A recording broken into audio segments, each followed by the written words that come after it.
مسلمان لا الہ الا اللہ کہنے کے بعد، عقیدہ توحید کے بعد نماز کا حکم ہے، نماز 5 وقت نماز کی حفاظت کرنا۔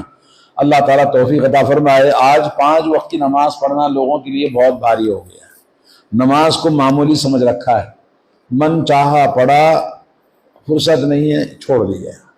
ایسا مسلمان نہیں ہے۔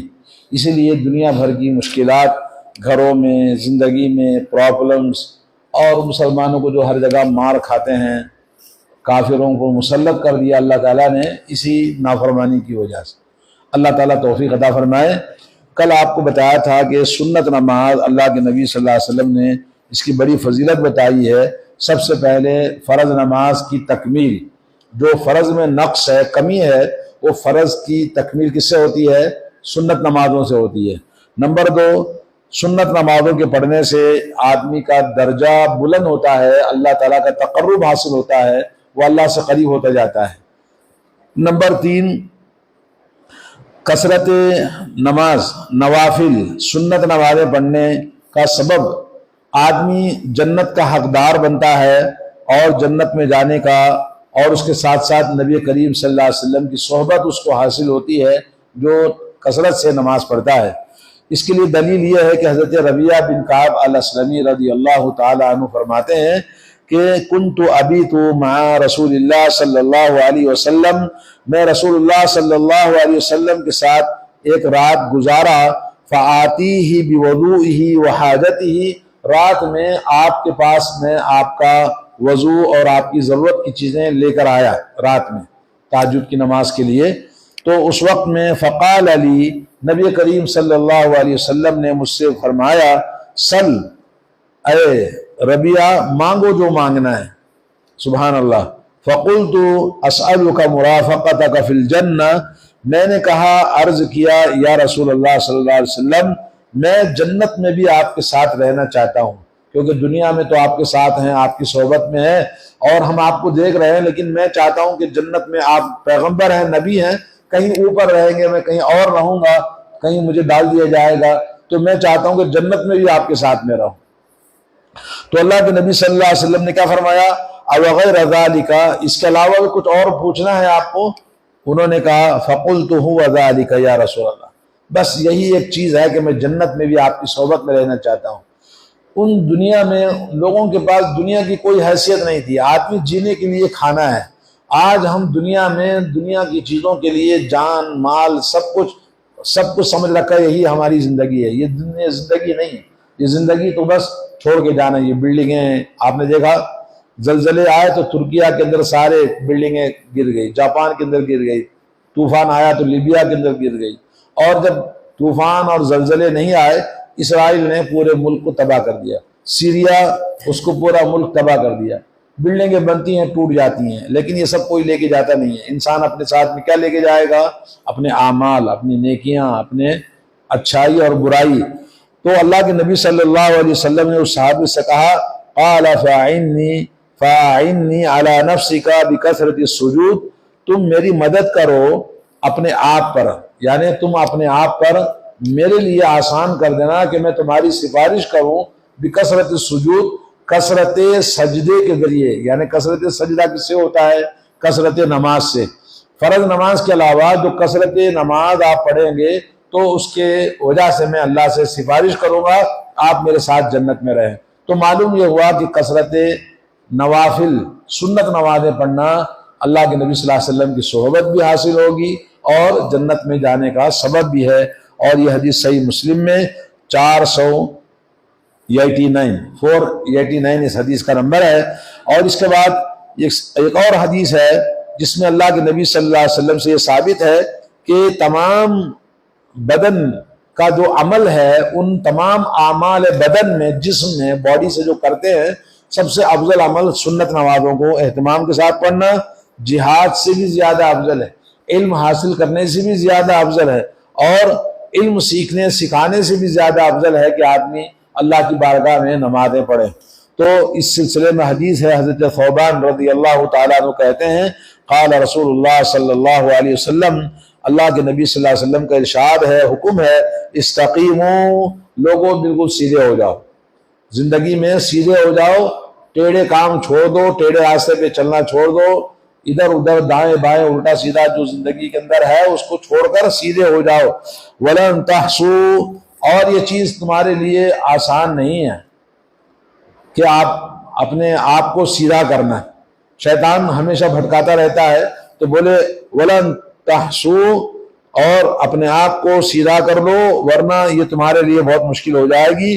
وَعَلَمُوا، اور خبردار سن لو اس بات کو، أَنَّ خَيْرَ أَعْمَالِكُمْ الصَّلَاةُ، تمہارے اعمال میں سب سے بہترین عمل نماز ہے۔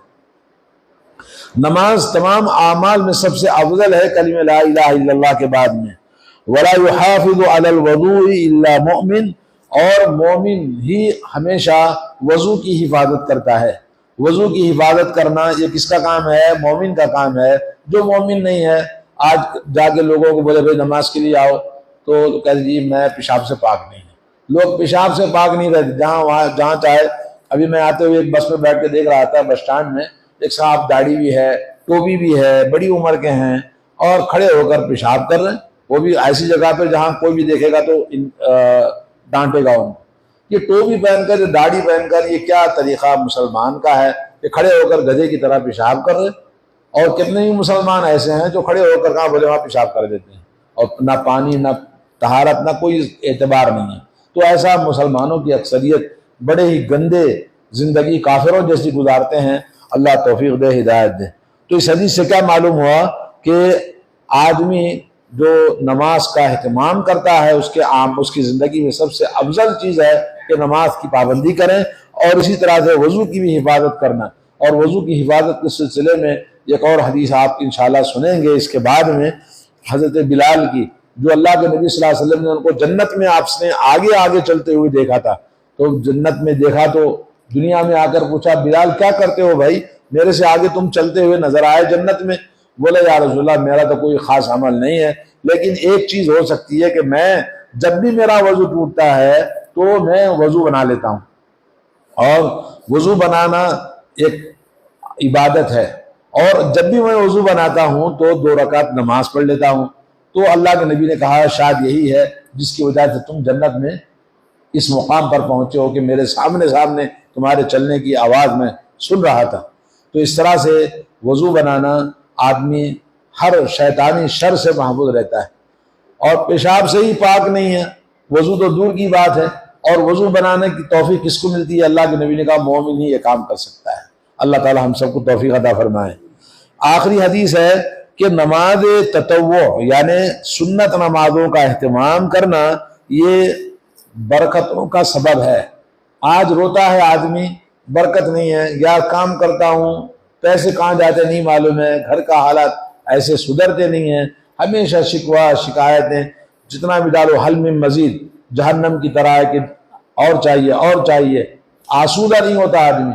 تو اللہ کے نبی نے فرمایا کہ گھر میں، جیسے جابر رضی اللہ تعالیٰ عنہ کی حدیث ہے، قال رسول اللہ صلی اللہ علیہ وسلم نے فرمایا اذا قضى احدكم الصلاة في المسجد، جب تم میں سے کوئی آدمی مسجد میں فرض نماز کو ادا کر لے، فلیجعل لبیتہ نصیبا من صلاتہ، تو اپنے نمازوں کا کچھ حصہ اپنے گھروں میں رکھ لے، فإن اللہ جاعل فی بیتہ من صلاتہ خیرا، اس لیے کہ اللہ عز و جل جو آدمی اپنی نمازوں کا کچھ حصہ اپنے گھر میں پڑھتا ہے تو اس کے گھر میں خیر بھلائی اور اللہ کی رحمت ہوتی ہے۔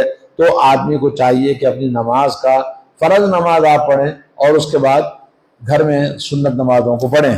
یہ حدیث صحیح مسلم کے اندر ہے، 778 حدیث نمبر ہے، 778 حدیث نمبر ہے۔ ایک اور حدیث میں حضرت زید بن ثابت رضی اللہ تعالیٰ عنہ فرماتے ہیں کہ رسول اللہ صلی اللہ علیہ وسلم نے فرمایا فَصَلُّوا أَيُّهَا النَّاسِ فِي بُيُوتِكُمْ، اے لوگو اپنے گھروں میں نماز پڑھو، فَإِنَّ أَفْضَلُ الصَّلَاةِ صَلَاةُ الْمَرْءِ فِي بَيْتِهِ، اس لیے کہ سب سے افضل نماز آدمی کی نماز آدمی کا اپنے گھر میں پڑھنا ہے، إِلَّا الْمَكْتُوبَةَ، سوائے فرض نماز کے۔ فرض نماز آپ کو مسجد میں پڑھنا ہے۔ فرض نماز مسجدیں اسی لیے بنائی گئی ہیں کہ یہاں پر اتحاد و اتفاق، یونٹی، سوسائٹی کے تمام لوگ ایک ساتھ ملتے ہیں، ایک دوسرے کے ساتھ آپس میں ایک دوسرے کے حالات سے واقف ہوتے ہیں، اور یہاں پر ایک کمیونٹی ہماری اللہ نے بنائی ہے جس میں اتحاد و اتفاق، ہمارے دلوں کی صفائی اور ہمارے دلوں کے اندر ایک دوسرے کے لیے میل کچیل نہ ہو، اس لیے مسجد میں سب جمع ہوتے ہیں، ایک ہی امام کے ساتھ نماز پڑھتے ہیں۔ جمعہ کو پوری کمیونٹی جمع ہوتی ہے، اور حج میں پوری انٹرنیشنل لیول پر اللہ نے ہماری اتحاد و اتفاق کی ایک کمیونٹی بنائی ہے۔ تو یہ اس لیے بنائی ہے تاکہ آپس میں ایک دوسرے کے ساتھ ہمدردی، محبت، پیار، اخوت، بھائی چارگی، اور آپس میں ایک دوسرے کا حال چال رکھیں، اور کسی کی مدد کرنی ہے، کسی کا کوئی بیمار ہے یا کوئی کسی پریشانی میں ہے تو ایک دوسرے کی مدد کرنے کے لیے یہ مسجدوں کو آتے ہیں۔ تو مسجدوں میں آنے کے بعد بھی اگر دلوں کے اندر نفرتیں ہیں، دوریاں ہیں، اور لوگوں کے دلوں میں پیار محبت نہیں ہے، اپنا اپنا ہے، گلا شکوہ ہے، تو یہ غلط ہے، ہمارا اتحاد و اتفاق باطل ہے، غلط ہے۔ تو اس لیے اپنے دلوں کو صاف کرنا چاہیے، اپنے دلوں میں ہر ایک کے لیے ہمدردی محبت رکھیں۔ یہاں صرف اللہ کی عبادت کے لیے، اپنی آخرت کے لیے اور اپنی عبادت کے لیے آتے ہیں، پیسے کے لیے نہیں، اپنے منصب اور مقام کے لیے نہیں، کسی سے لڑنے کے لیے نہیں، کسی سے جھگڑا کرنے کے لیے، فساد پھیلانے کے لیے نہیں آتے۔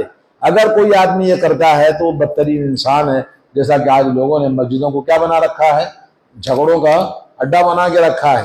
مسجد کو آگے جھگڑا کرتے ہیں، مسجد میں مار پیٹ کرتے ہیں، مسجدوں کے اندر کیا کیا ہوتا ہے، مسجدوں کے اندر پولیس آ گئی، مسجد کا کیس کورٹ میں چل رہا ہے۔ ایسے واقعات ہیں، خاص طور پر اللہ ہدایت دے، اللہ توفیق دے، لوگوں کو اس طرح کے جھگڑے ختم ہو جائیں ہماری زندگی سے۔ تو یہ حدیث بھی صحیح بخاری صحیح مسلم متفق علیہ ہے۔ ایک اور آخری حدیث ہے، حضرت عبداللہ بن عمر رضی اللہ تعالیٰ عنہ فرماتے ہیں کہ رسول اللہ صلی اللہ علیہ وسلم نے فرمایا، اجعلوا فی بیوتکم من صلاتکم، لوگوں اپنے گھروں میں تمہاری نماز کا کچھ حصہ بنائے رکھو، گھروں میں نماز پڑھو، ولا تتخذوها قبورا، گھروں کو قبرستان نہ بناؤ، گھروں کو قبرستان نہ بناؤ۔ جس گھر میں نماز نہیں پڑھی جاتی وہ گھر قبرستان ہے، اسی لیے قبرستان میں نماز پڑھنا منع ہے، جائز نہیں۔ نماز آپ ہر جگہ پڑھ سکتے ہیں زمین پر، لیکن قبرستان میں نماز نہیں پڑھ سکتے۔ جو لوگ گھروں میں عورتیں نماز نہیں پڑھتی، مرد نماز نہیں پڑھتے، کتنے گھر ایسے ہیں جہاں مرد نماز نہیں پڑھتے، عورت نماز نہیں پڑھتی، گھر کا ماحول پورا بے نمازی ہے، وہ گھر کیا ہے؟ قبرستان۔ اور قبرستان میں کیا ہوتا ہے؟ جن شیاطین کے رہنے کی جگہ ہوتی ہے۔ تو یہ حدیث بھی متفق علیہ صحیح بخاری صحیح مسلم کی حدیث ہے۔ علامہ نووی رحمۃ اللہ علیہ فرماتے ہیں کہ گھر میں نماز پڑھنے کا حکم اس لیے ہے، جو اللہ کے نبی صلی اللہ علیہ وسلم نے کئی احادیث کے اندر ہمیں حکم دیا ہے، اس سے یہ ہے کہ آدمی لوگوں کو دکھاوا ریاکاری سے بچ جاتا ہے۔ اور گھر میں نماز پڑھنے سے آدمی اکیلا اللہ کی بارگاہ میں جب کھڑے ہو کر عبادت کرتا ہے تو اس کے اندر اخلاص پیدا ہوتا ہے، اور گھروں کے اندر نماز پڑھنے سے نماز کو باطل کرنے والی چیزوں سے وہ نماز پاک ہو جاتی ہے، اور گھروں میں نماز پڑھنے کی وجہ سے اس گھر میں خیر اور برکت اور بھلائی ہوتی ہے۔ جیسا کہ حدیث میں آتا ہے کہ نبی علیہ السلام کوئی دعوت دیتا کھانے کی، تو کھانے کے بعد میں آپ کیا کرتے ہیں؟ کہتے تمہارے گھر میں کوئی جگہ بتا دو میں نماز پڑھتا ہوں، تو وہاں 2 رکعت نماز پڑھتے تاکہ اس گھر والوں کے لیے برکت ہو جائے۔ تو اس طرح سے گھر میں نماز پڑھنے سے برکت ہوتی ہے، اور دوسرا یہ کہ رحمت نازل ہوتی ہے اس گھر میں جس گھر میں نماز پڑھتے ہیں، اور تیسرا یہ کہ اس گھر میں رحمت والے فرشتے آتے ہیں۔ اور جس گھر میں پائل کی جھنکار ہے، کنجریوں کی آواز ہے، ناچنے گانے والے سب چل رہے ہیں، اور آپ کے گھروں میں نماز نہیں ہے، قرآن نہیں ہے، تو ظاہر بات اس گھروں میں جن شیاطین پناہ لیتے ہیں۔ کتنی عورتوں کی شکایتیں ملتی ہیں، اس کو جن سوار ہے، اس کو شیطان سوار ہے، اس کو جو ہے جن لگا ہوا ہے، کتنے گھروں کی ہمارے سامنے شکایت بھی آتی ہے۔ کیوں؟ وہ گھر برباد ہیں۔ اور ایک چیز ہے، جو عقیدہ صحیح قرآن و سنت والا ہے اور جو قرآن و سنت کے مطابق زندگی بناتے ہیں، ان کے گھروں میں بہت کم ایسا ہوتا ہے کہ جن شیاطین آتے ہیں، جن شیاطین سوار ہوتے ہیں۔ باقی بہت سارے لوگ ہیں جو غیر قرآن و سنت والے، ان کے گھروں میں زیادہ تر جن شیاطین حیوانات یہ سب ان کے گھروں میں ہوتے ہیں۔ اور اللہ کے نبی صلی اللہ علیہ وسلم نے جو حکم دیا ہے گھروں میں نماز پڑھنے کا، اس سے شیطان بھاگ جاتا ہے، گھر میں شیطان نہیں آتا۔ اس طرح سے اللہ تعالی ہمیں توفیق دے، اللہ ہدایت دے، ہم اپنی نمازوں کا کچھ حصہ فرض نماز کے بعد کہاں پڑھیں؟ اپنے گھروں میں پڑھیں۔